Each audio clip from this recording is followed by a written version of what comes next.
We're all about turning a crappy situation into something positive. $250,000 of credit I card debt. still remember the day when no one turned up. Throw it in the garbage and start from scratch. I could give myself a chance, so I started something.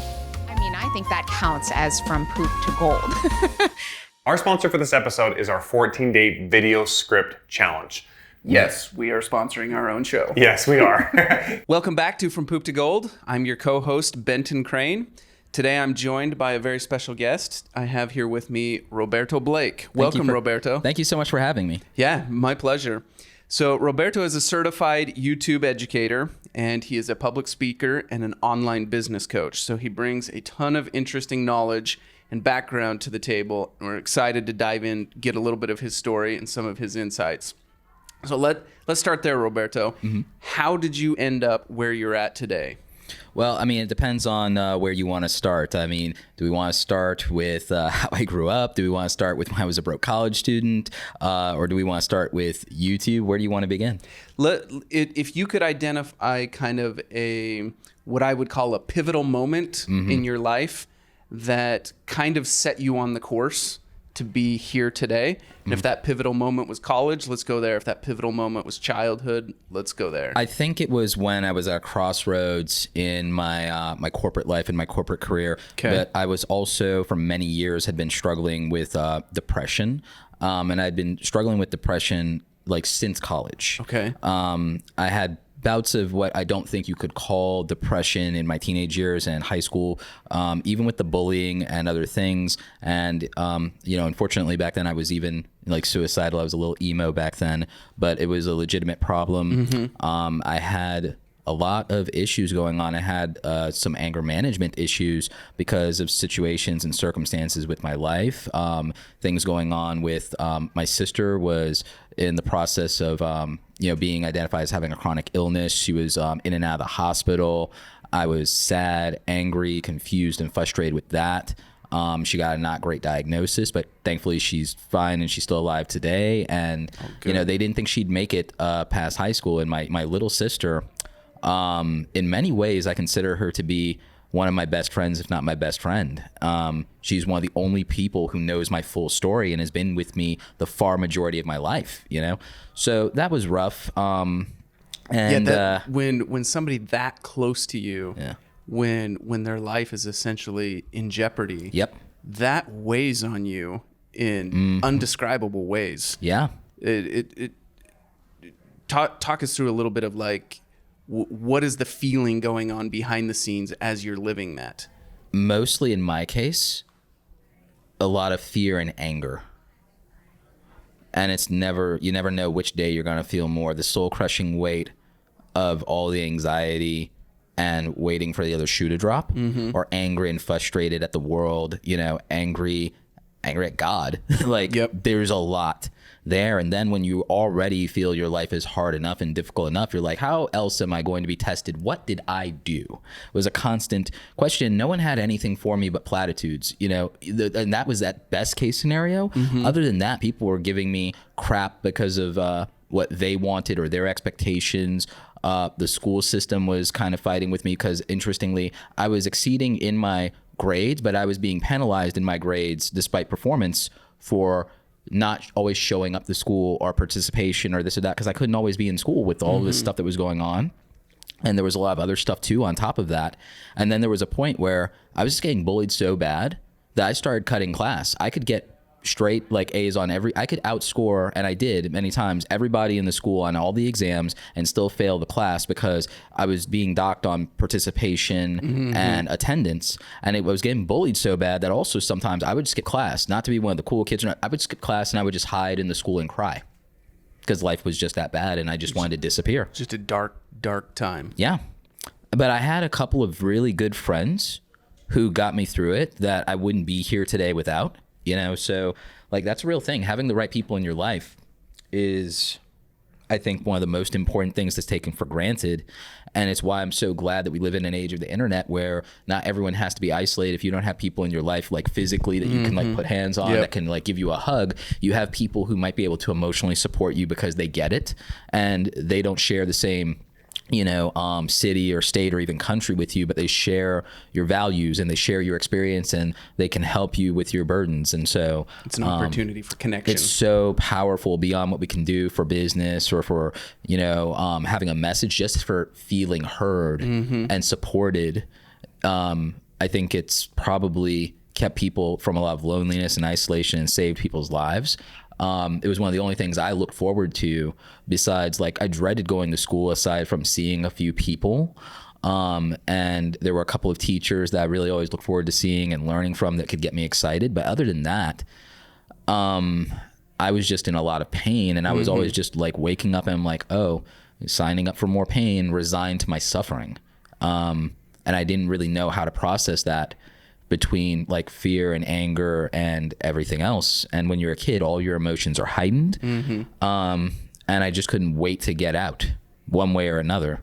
And so college, I thought, was going to be in many ways this like chance to start over in this bastion of freedom. And in some ways it was, and it was a different experience. But then this funny thing about being poor sometimes is no one ever likes to self-identify as poor, or at least that was true in my time. Like, I graduated high school in 2002. Okay. So I'm 35 years old. I'm an old millennial, back when they used to call it like Gen Y. And so I'm like, right at that edge, right between Gen Y and Gen X, right? So, it was a different time in 2002. The internet was a different place. The world was a different place. And when you come to the realization that, and you already know from, in my case, I already knew and was privy to the financials, like, of my household, after my parents' divorce and all kinds of things, and with 3 younger siblings, and then the debt from all the hospital bills. I understood what the deal was, and I started like working at a young age, and not because, I want to buy a car or any of that stuff. I've always hustled and mowed lawns, side gigs, like my whole like life and childhood. And sometimes back when things were better, that was, I got to save money, and I was like a fiscally disciplined like kid, and like, but I was also I had this weird business when I was 9 years old. I don't think I've talked about it a lot. So when I was 9 years old, we actually lived in Atlanta for about 3 years. My dad was a Marine. He was stationed at the base. I think it was Dobbins Air Force Base. And so when I was 9, we lived in an apartment complex. It was the first time we lived outside the military base, aside from whenever we lived in New York. And it's funny. So at the front of the apartment complex, you had, the dumpster where everybody throws their chassis. It's like this big old dumpster and trash compactor thing, right? We lived in the back of the apartment complex in the neighborhood. And so like all the neighbors and everybody used to put their trash bags like in the back of their trunk or car, smelling it up. You got stuff leaking. It's like, it's not a great situation. It's gross to get to the thing. And I came up with this brilliant idea where I would take my bike, put the trash bags on the handlebars of my bike, and I would ride the bags to the dumpster, and I would charge my neighbors by the bag. Okay. And then I was like, I got my friends in on, because I realized I can only do so many of this so many times out of the day or on the weekend. It's like, but with more bikes, we can do more bags, right? And so I set up a business around it, and I set up a schedule and rotation. So I started a waste management company at 9 years old. And awesome. Then we would on the weekends take the money, and I would like pay out everybody, but I would also then take a lot of my earnings and I would throw pizza parties, and we would throw pizza parties in my yard. And like that was like one of my first businesses as a kid. Like Gary Vee had his franchise of lemonade stands. I had my waste management company. I love it. Yeah, so, but I say that to say that I've always thought entrepreneurially, and I've always thought about money, but like in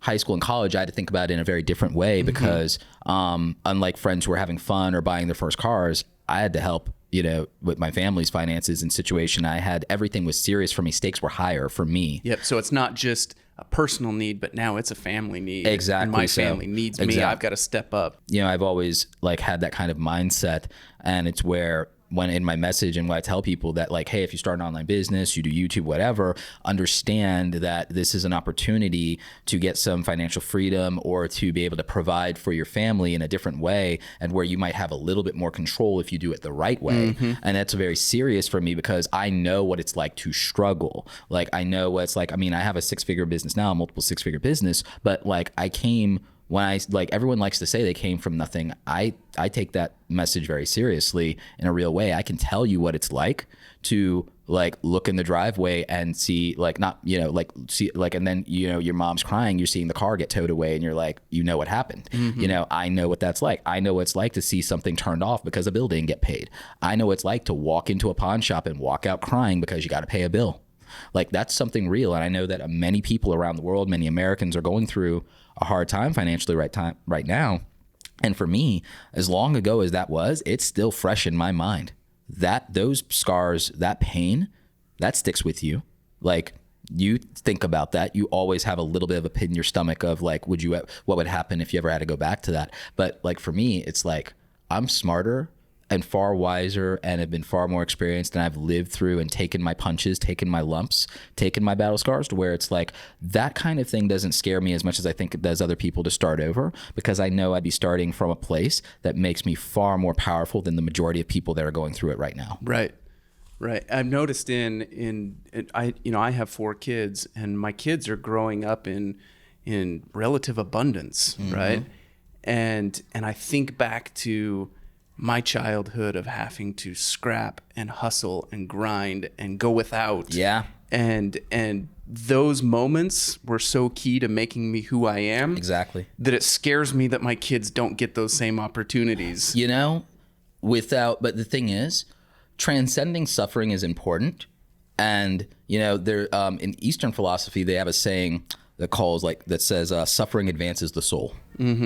And I think it's interesting, but I do also think there's a part of it that's just a way of trying to make peace with your pain, which I understand, but I don't always completely agree with that, because I want you to move past pain and transform it into purpose is part of like what I try to tell people.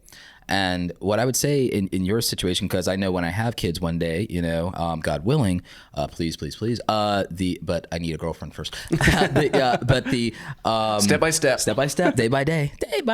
Like anyway, 90s kid. But what I would say, you know, not being a parent, but just being somebody who was a kid with a rough thing, I would say I think about that a lot.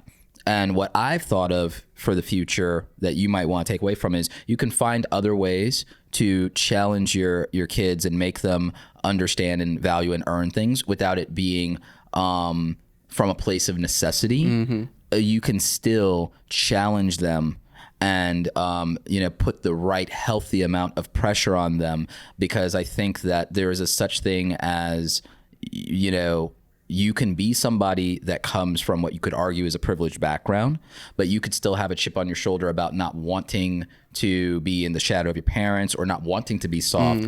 And I think that just being challenged and having challenges put in front of you and having discipline and a work ethic and saying, yes, all your needs are taken care of, but that's no reason not to work hard, you know? And I think you just have to put some conditions in place of like, I want to challenge you because I never want to, it's my job to prepare you in case the world changes, because it probably will. Yep. Yeah, that makes a ton of sense. So let's go back to your story. Yeah, absolutely. So we've got a little picture of the background, and I think we're kind of starting to see a vision of kind of this this dark time that you went through that kind of became this pivotal point in your life. Talk to us about how that set you on a course to get you to where you're at today.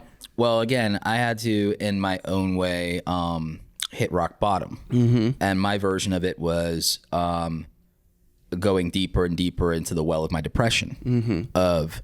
I kept striving, I kept working, and nothing ever seemed like it was enough.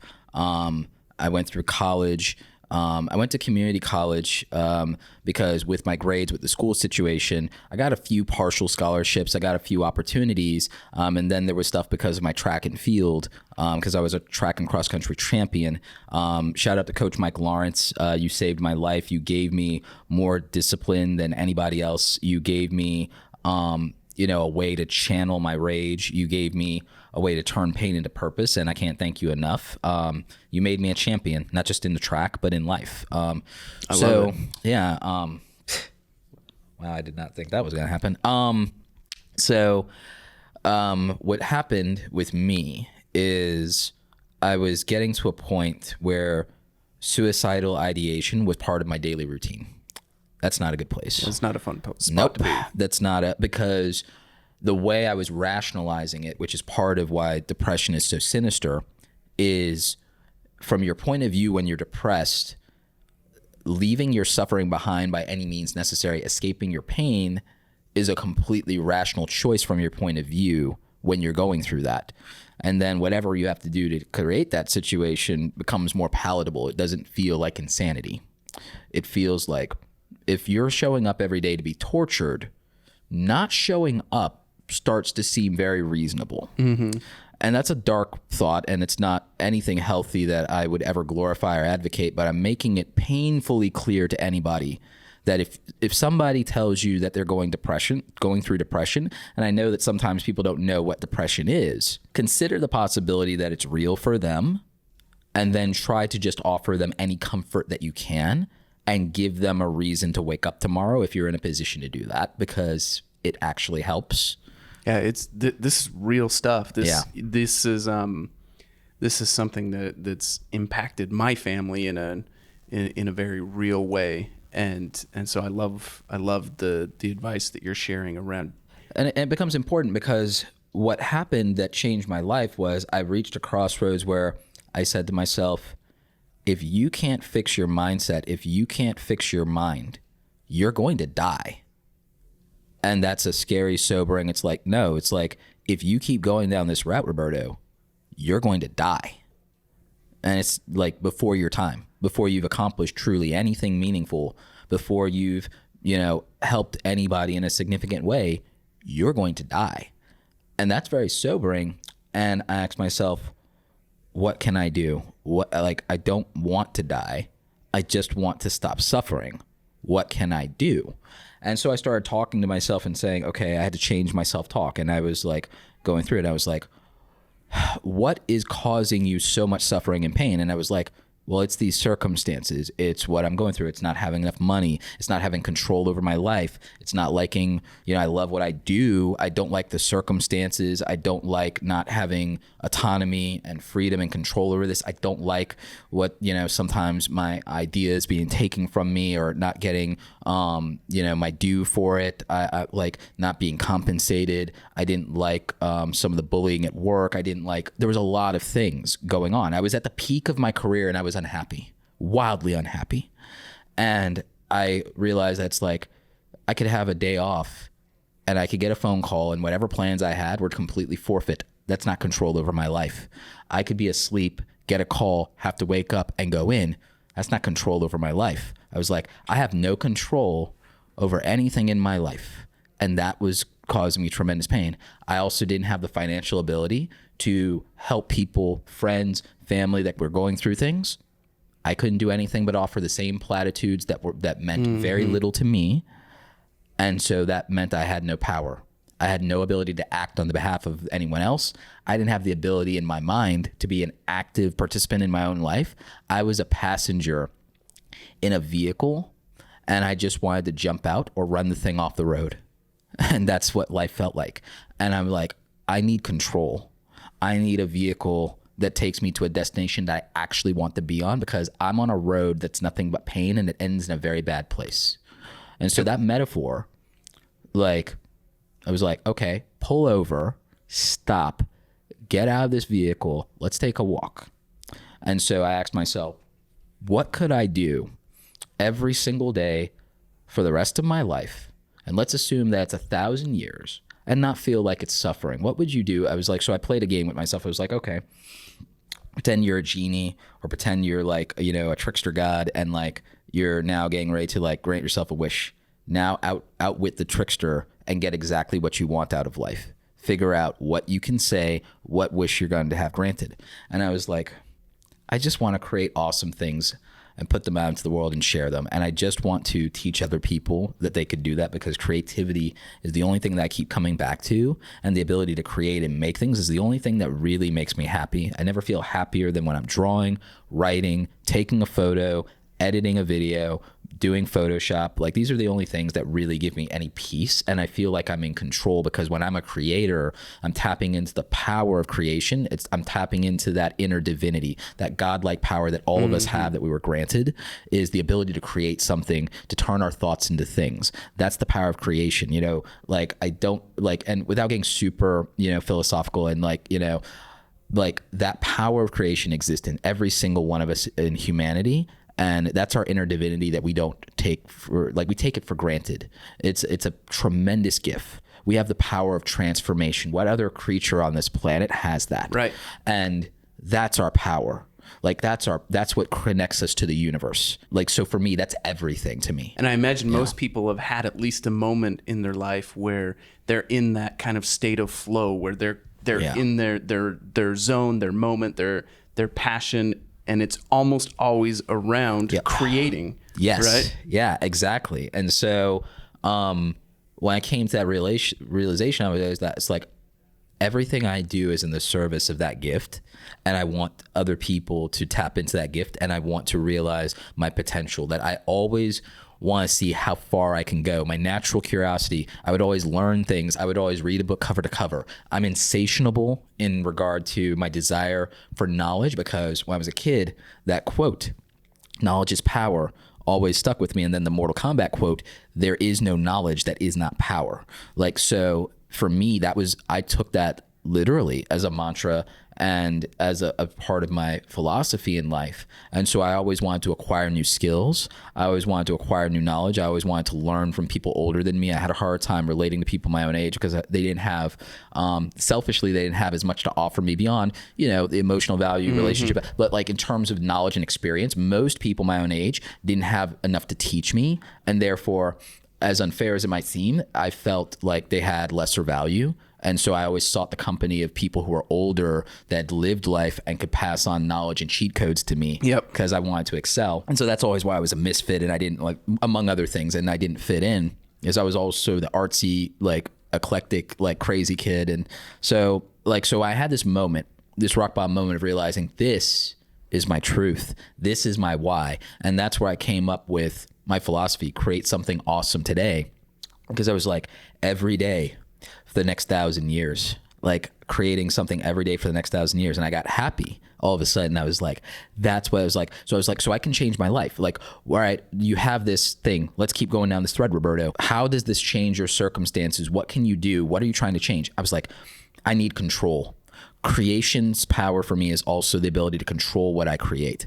I'm creating things in my job every day, but I don't have control, and I don't have freedom, and I don't have autonomy. It's like, can you change that? I was like, maybe. And I was like, okay, let's stick with maybe. That's something that's optimistic, right? So like, I started thinking about, you need to change your ability to control what you create. You need control over your time. You need control over your energy. You need control over your ideas. You need control over your finances. Our word is control. You can take control back over your life, because somehow it was forfeited. Somehow you gave it to other things and other people. This is a really big deal for creatives. Like, we deal all the time with comedians and writers and filmmakers, and I've observed that for so many of them in their life, they feel like they're stuck between two really crappy choices of, like, I either have to be this starving artist, or I have to go, like, sell out and go into, like, corporate America and take a soul-sucking job in a cubicle or something. And when a creative is able to get past those two crappy options and get the control that they need to, like you said, they're able to make a living, have the financial stability that they can then control what they work on. They can control the creative that they're building, and it's life-changing. Yeah, that's the greatest blessing. That's the greatest gift. And that's why my title is Creative Entrepreneur, because that's the future. And it's the future of the 21st century economy for a lot of people. And I think, like, it's the cure to starving artist syndrome. Is like, starving artist syndrome is a mindset, and it's a disease, and I'm the cure. Like, so, like, you know, a little facetiously, but like, I feel that way because I found a way forward. And it was rooted in making daily actions aligned to the ambition of taking back that control, and taking my pain and turning it into purpose, and getting relentless about it, and realizing the other thing is, I want control over my relationships. When you work for somebody else, you don't control who you're in a room with, and it's very hard to control how you're treated, and you can be taken advantage of, you can be abused, you can be demeaned, devalued, belittled. And I realized that if I can't control who I'm in a room with, what I can do is I can change the standard of how people treat me. And it took some risk, but I was going to change the standard of how people treat me by first starting with the standard of my self-talk and how I treat myself, but then offering consequences for how I'm treated. So in general, with just changing my standards, like, and realizing that I began my plan to like exit, to going back to freelancing, and then later that would free up me mentally, and then I'd be able to, and then I did eventually start my online business, built out my personal brand, used my deep knowledge of a corporate background, not only in design, web design, graphic design, and agency work, but also the years I spent as a social media manager, doing Google AdWords, being Google AdWords certified, working within the corporate appliance. I absorbed all the knowledge, even from people I didn't like. There is no knowledge that is not power, whether it's how to build a business, how not to build a business, how to treat people, how not to treat people. I absorbed everything and I used and deployed all of it. But now I was doing it in service of myself instead of being part of the appliance, and now I could retain all the value and I could do with it what I wanted. So let's take that. Let's fast forward a little bit to what you've built today. Yeah. Tell us about what it looks like now.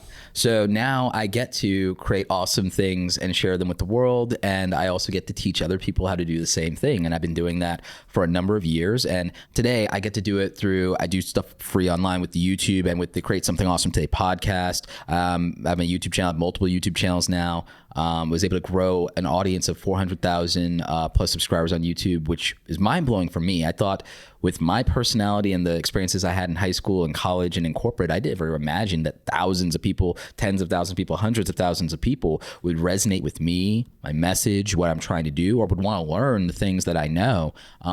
It's very humbling, and I'm very grateful. And it's overwhelming a lot of times. I still am very surprised when people come up to me and tell me, Roberto, I started a career in graphic design because of you. Roberto, I got a job as a social media marketer because of you. I'm the first person in my family to be able to make a decent salary and to have and not do manual labor. I'm the first person in my family to take our inherited creative ability. And I'm a professional photographer, Roberto, and I got started. I picked up a camera because of you. Like, I cry when people tell me that. There was a kid at a conference, I think it was 2 vid summits ago. There was a kid who I was at Gary Vee's keynote. I thought he was trying to go talk to Gary, so I was trying to get out of his way. Turns out he wanted to come up to me. And he told me, "Thank you so much for your videos. They completely changed my life." And then I was like, and the thing is, it was a point where I was like feeling a little off that day. I'm wondering like about the impact of what I do, because I was in a little bit of the metagame of like comparing myself at the moment like to other people, something I desperately tell creatives to avoid, but it's hard.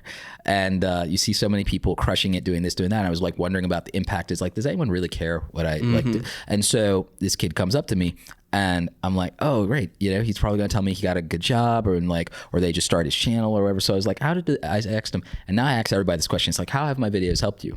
And then he pauses for a moment. He's like, I was unemployed for like 6 months and I was feeling like a loser. I was like, oh, cool. He got a good job. It's like, I started feeling better. He's like, and now I have a 6-figure business and I'm a job creator.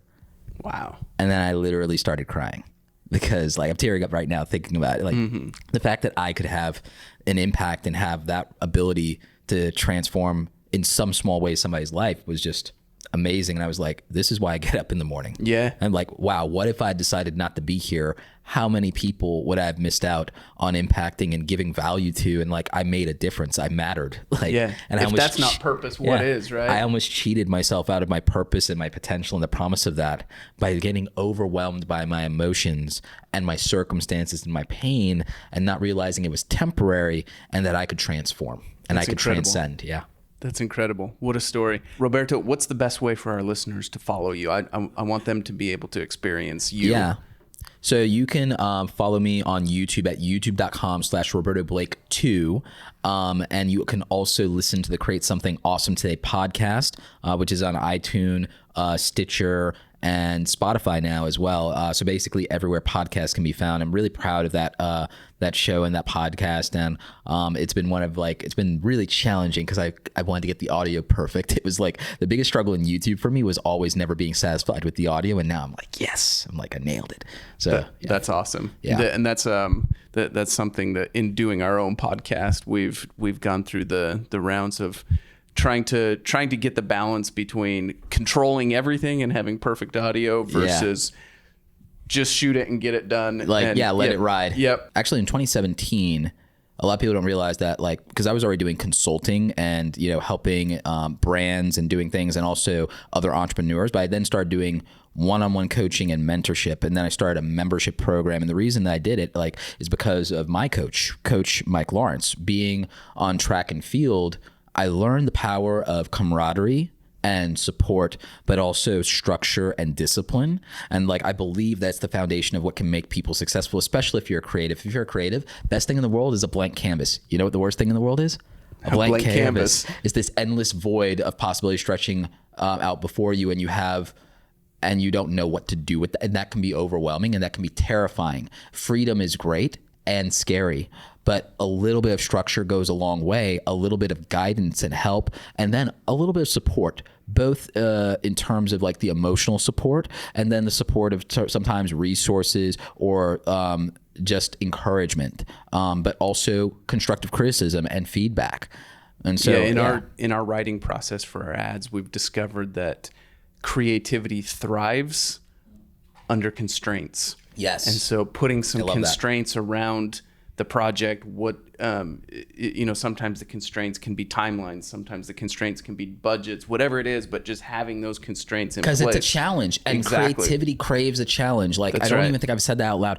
Your creativity craves a challenge. It demands it.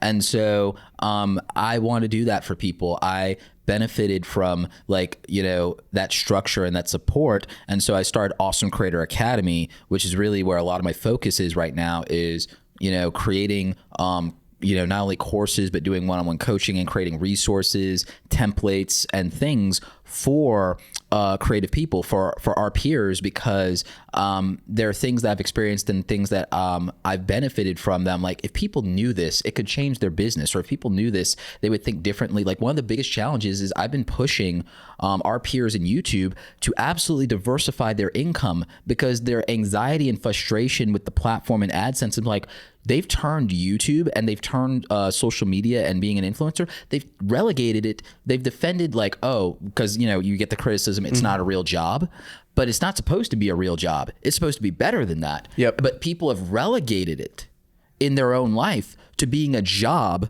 I'm didn't you just try to escape that, your last job? Why would you turn this into a job by relying on the platform for everything and then being frustrated? They've become beholden to the platform instead of using it as a vehicle and a tool.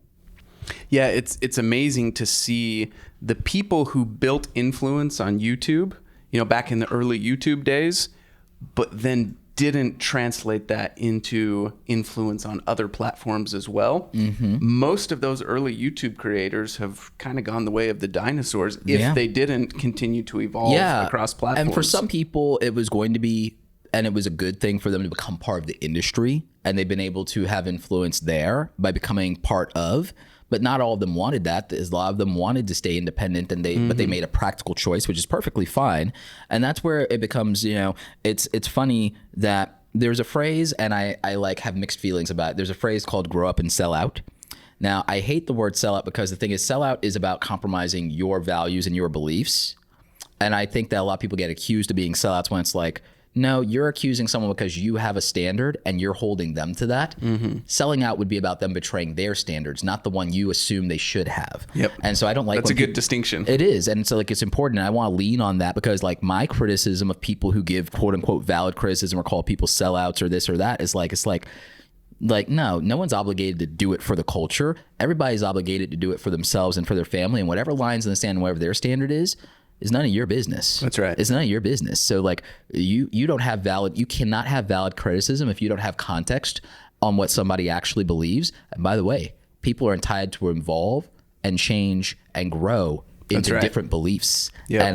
And I certainly did. I grew into a belief of, I went back to my core of my childhood where I was happy and optimistic after many years of suffering through depression and anger and cynicism and a little bit of nihilism. Like, literally. So to be angry at the world, to be angry at God, to transcend that, to have nothing but gratitude is like, why should I have been consistent in my beliefs when they weren't serving me? And when they put me in a place of pain? No one's obliged to be consistent in their beliefs. You're a human being. You shouldn't be consistent to the detriment of real context and to the detriment of your growth and well-being and the positive things you can do in the world. I would rather you be wildly inconsistent by going from negative to positive, and then people feel like you sold up or you stopped being part of the culture of angry, cynical, bitter. You sold out on us. It's like, good. You sold out, you grew up, and you grew into something better. Happy for you. Like, if you want to use the word sellout, I think in the culture of YouTube, some people do need to grow up. And I don't think it's the same thing as selling out to say, you know what? My value system changed with my circumstances and with perspective. I think people change when they grow up and they have kids. I think people change when they get into a serious relationship. I think people change when they change their tax bracket. And I think that realistically, we're resistant to change in people that we form an emotional bond with as viewers sometimes, or even just in life. But that's kind of unfair because we're putting an expectation that someone should stay where they are to make us comfortable instead of what's best for them and just being happy for them. That's right. Yeah. So I think about that. So I'm trying to coach and mentor creators into building a brand to last and taking their freedom and independence from the platforms into their own brand and becoming creative entrepreneurs and content creators instead of YouTuber, Snapchatter, Instagrammer, streamer. Take back your identity of a creator, and then understand that this isn't a job where you're supposed to be taken care of. This is your responsibility to build something to last.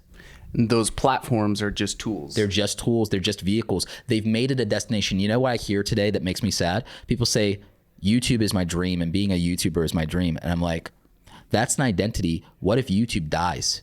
So your identity can be completely stripped of you because the platform dies, or what if the platform rejects you, or what if you don't make it on YouTube? So your identity is forfeit. Identity is one of the most powerful concepts in the world. The name, the title, the moniker you take for yourself, it's a fundamental signal to the universe of what you are at a fundamental level. Like there's a philosophy and an idea called naming. And so to name yourself is to choose, and it's to choose what you are at a fundamental level, and your actions and your destiny is guided by that. This is like the core of personal branding you're talking about, right? It is. It's the core of it, and it's the core of what I believe, and that's what that freedom and choice, and why I fight so much for the idea of individuality, critical thinking, and independent thought, and why I'm very rogue, and why I've always rooted myself in the idea of being a misfit, because I realized that to fit in is to, in many cases, to be mediocre, to have a standard, and to sometimes to have to be in exile until you're not. Right. And the thing is, you can build the culture and the tribe that you want and a place to belong, and you can offer other people belonging that are outliers, the people like you, the misfits. And so that's what I believe in. And that's why I've built my brand around is, and it's why I don't worry about going viral because that would be to be mainstream. And there's nothing wrong with that, by the way, of having the ability to appeal to a mass amount of people, because that's value, right? So everything is predicated in value, but I choose my value based on what I truly believe, sometimes to the detriment of what will be the most successful, because I will be happier. I'll be happier sometimes at a smaller thing on my own terms, because I value freedom. Yep. And I value the autonomy, and I value the control, and I'm willing to make sacrifices or make concessions to retain more control. And I try to teach creators, give up money in a brand deal for more creative control. For sure.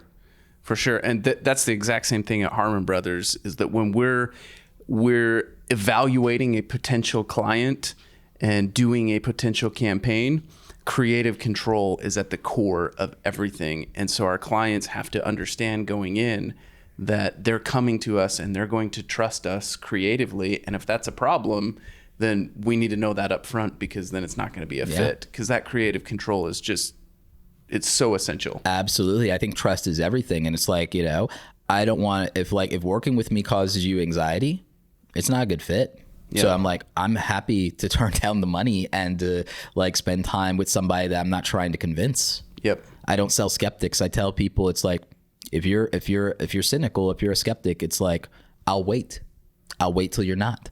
I'll be, I love it. When you're not. I love that attitude. Yeah. When you've had your, your come to Jesus moment, when you've embraced optimism and positivity, or when I've taken the responsibility to create the right context for you to understand what I actually am, and you're ready, I'll be here.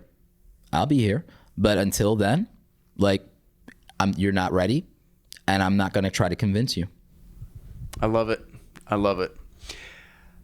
Roberto, do you have anything coming down the pipeline that you want to give a little sneak peek to our listeners? Actually, I do. It's actually something really, really powerful. So I'm working on some content, and I'm also working on some training stuff over at Awesome Creator Academy. You guys, if you want to visit that, it's awesomecreatoracademy.com. And what I'm working on right now is the framework of giving everybody the framework that I've been working on with my coaching clients that has produced my most successful coaching clients, hundreds of thousands of subscribers in YouTube. It's something I've also been doing in my speaking engagements. And there's a young woman that actually started her brand back up from nothing less than a year ago, October of last year. Tosh Point Fro Eats. She went from 0 or close to 0 in October of last year. She now has 100,000 on YouTube, 100,000 in TikTok, 100,000 in Instagram around her eating mukbang challenge videos. And then there's a young man, Skip. He just turned 18. Skip the Tutorial. 140,000 in YouTube. He went to my speech at VidCon last year, and he had 0 subscribers, or was it 200? No, he had 200 subscribers. Is over 140,000 now around gaming. The thing everyone says is saturated because, again, he listened when I said you have to be different and you have to offer something unique in value, and the value has to be clear. So the thing that I'm going to be teaching people, both in my upcoming courses and also in my training and in my free YouTube content, is the framework of what I call the video success system. And it's so powerful because, like we said, structure and support. There needs to be an understanding of, if you're going to do YouTube or any of these social media platforms that revolve around video, knowing your audience and knowing yourself is the foundation of everything. And people refuse to focus on that. They refuse to focus on, who do I offer value to, and how can I clarify that value and get it down to where it's a single idea. And so the beginning of it is getting people to focus on this specific idea, then being able to write really good headlines. You guys know better than anybody that writing a good headline, copywriting's a skill, getting that right. Yep. Getting the thumbnail to tell the story and to create the curiosity and the intrigue and the impact. The new deal is people are scrolling. 80% of traffic on YouTube is mobile now. So designing thumbnails is different than it's ever been, because now the goal is, 80% of YouTube's traffic is mobile. You have to be able to stop someone dead in a scroll now. So you have to design a thumbnail in a completely different way than we ever have. And so it's a lot of things like that. So it's like this 10-point outline. But the thing that no one talks about is you can do all the steps from every one of the YouTube educators. But what people are not being challenged on is, how effectively did you do that one thing? Did you really harness and develop and polish this skill? Did you do it to check a box? You didn't give yourself a 1 to 10 rating on how well you executed. And so that is important. So 10 major steps and a 100-point grading scale is what I think is a great framework for saying I can make and produce not only quality content, but clarify my ideas, create context, and make this value and monetize it properly, which is, as you know, is the big conversation right now. Monetizing it properly. Thank you so much, Roberto, for joining us on the show today. It's been a pleasure to get to know you better, to get to know your backstory, and to uncover your poop to gold journey in your life. Yeah, no, thanks for having me, and thanks for making me cry. We've got a little gift for you. This is our book, From Poop to Gold. Oh, great. So I'll have another copy so I can lend it out. Yeah. there you go. Because I have my own. Yeah. Awesome. Thank you. Thank you so much. So make sure to like, share, and subscribe, and we'll see you on the next one. As entrepreneurs and small businesses, we all kind of reach that point where we know we've created something awesome and we want to share it with the world, right? And it's that very next step that can oftentimes be really intimidating, or really scary, or you just don't know where to go next, right? And the beautiful thing about this 14-day script challenge is you get your hand held from, okay, you have this cool product, now let's go research and find the exact way to present it and message it to the world in a way that resonates and gets people excited and they're ready to swipe their credit card and purchase. And in the 14-day script challenge, you get the opportunity to go through that step by step with our writers who have done it dozens and dozens of times. You actually watch us go through each of the steps ourselves and create it with a real client, a real product, and it's a real campaign that's out there that's been very successful. That's right. And the feedback that we've had on this thing has just been phenomenal. I mean, we get comment after comment and emails flowing in from people all over the world who have just raved about the impact that this has had on their business. People tell us over and over again, it is just a huge value punch for the investment for this 14-day script challenge, and really gave them the tool set they needed to walk through it and make it happen. And we've had dozens of students who have successfully taken the challenge, written their script, launched their ad campaigns, and driven success for their business. It's pretty amazing. For more information, go to hbros.co/script.